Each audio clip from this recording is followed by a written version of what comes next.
Kupreški radio. Vijesti. Poštovanje, cijenjeni slušatelji, u vijestima poslušajte. Ekološka održivost, postavljeni kontejneri za e-otpad u 35 općina širom Federacije BiH, među njima i Kupres. Danas u Neumu zajednička sjednica Saveza općina i gradova Federacije BiH i RS-a.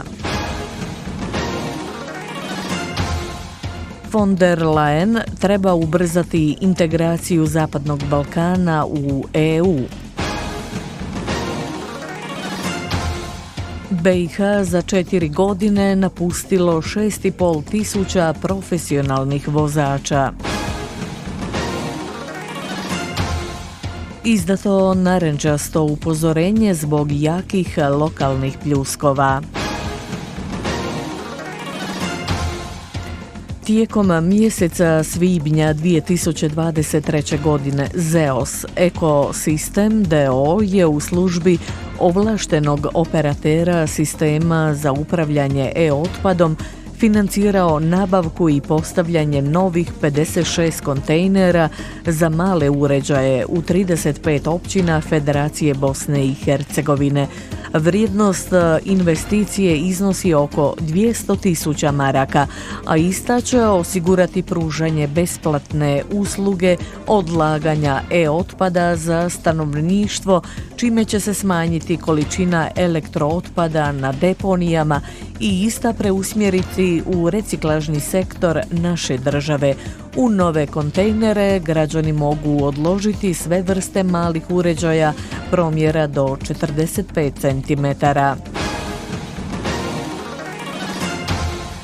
U hotelu Sunce danas u Neumu je počela zajednička sjednica predsjedništva Saveza općina i gradova Federacije Bosne i Hercegovine i Saveza općina i gradova Republike Srpske pod visokim pokroviteljstvom Vijeća Europe, odnosno Kongresa lokalnih i regionalnih vlasti Vijeća Europe.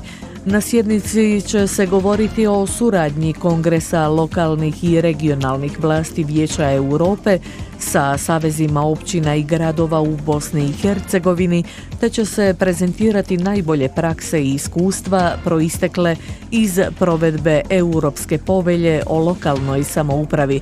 Također će biti naglašen značaj zajedničkih projekata i suradnje dva saveza.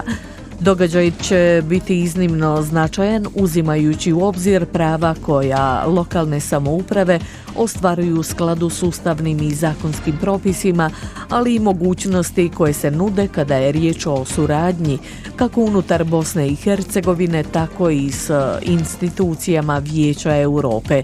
Lokalne samouprave imaju, a imat će zasigurno još i više mogućnosti utjecaja kada je riječ o privlačenju sredstava iz fondova Europske unije, a to je svakako značajna tema kada se govori o lokalnom razvoju. Predsjednica Europske komisije Ursula von der Leyen pozvala je danas da se na Balkanu iskoristi trenutak i ubrza integracija ove regije u EU u okolnostima nedavnih tenzija na Kosovu.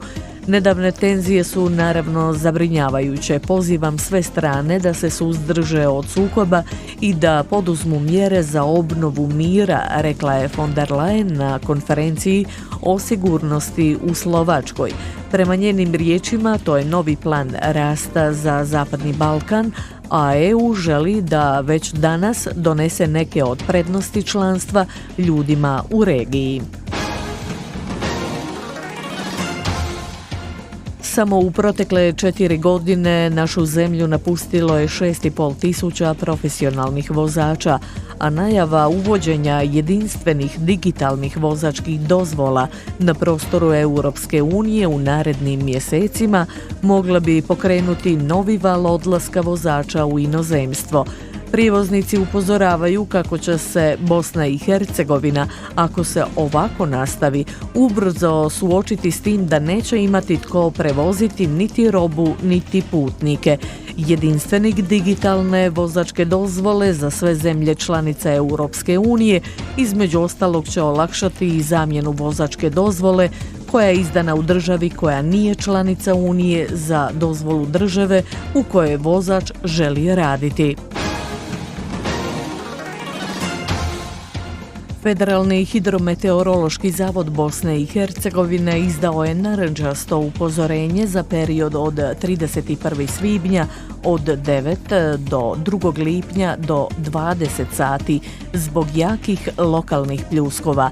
Područja, lokacija za koju se izdaje upozorenje su sjeverna, središnja i istočna Bosna. Priopćeno iz Federalnog hidrometeorološkog zavoda BiH.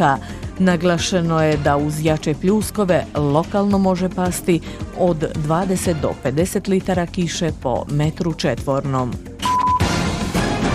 Slušali ste vijesti Kupreškog radija.